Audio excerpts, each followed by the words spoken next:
आज आपण एकदम इझिएस्ट वेमध्ये बघणार आहोत पावभाजीची रेसिपी एकदम टेस्टी मजेदारवाली. सुरुवातीला तव्यावरती तेल टाकायचं आहे, जास्तमध्ये टाकायचं काश्मीरी लाल मिरचीची पेस्ट आणि थोडंसं लसणाची पेस्ट एकदम लिक्विडवाली.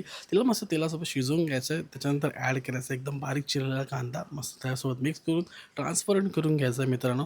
आणि इथे काही व्हेजिटेबल्स टाकतो, काही बॉईल आणि काही नॉर्मल आहेत.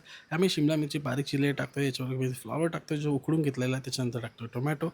मग याच्यामध्ये मटर उकडलेले सगळं सगळं वेगवेगळं उकडून घेतलं आहे. बीटरूट किसून टाकणार आहे, कोथिंबीर टाकणार आहे, बटाटा उकडलेला आहे तो पण एकदा स्मॅश करून टाकणार आहे. त्यानंतर थोडी लाल तिखटसाठी टाकलं आहे. त्यानंतर टाकलं याच्यामध्ये पावभाजी मसाला, चाट मसाला, हळदी आणि गरम मसाला, थोडीशी मिरचीची पेस्टही टाकतो, लेमन ज्यूस टाकतो, चवीनुसार मीठ टाकतो आणि देन पूर्ण स्मॅश करत घेतो. आता एवढं फास्ट फास्ट बोललो आहे, सगळे डिटेल्स मी कॅप्शनमध्ये ॲड केले, चेक करू शकता. ठीक आहे.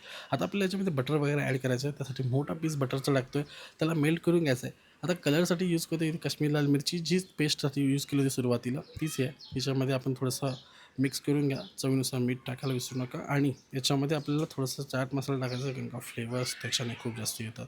आता याच्यामध्ये थोडं थोडं पाणी ॲड करून मस्त शिजवून घेतो आहे. वरती थोडं गार्निश करण्यासाठी कांदा, कोथिंबीर, थोडंसं कॅरेट आणि थोडंसं बीटरूट टाकतो आहे, थोडा गरम मसाला, थोडंसं पावभाजी मसाला आणि देन सर्व करणार आहे. सिम्पली तुम्ही नॉर्मल पाव घेऊ शकता. मी इथे ते व्हीटवाले यूज करतो आहे, हेल्दी नाही मला भेटले नाही म्हणून मी हे यूज केलेत. बाकी तुम्ही एन्जॉय करा आणि रेसिपी डिटेलमध्ये कॅप्शनवर चेक करा.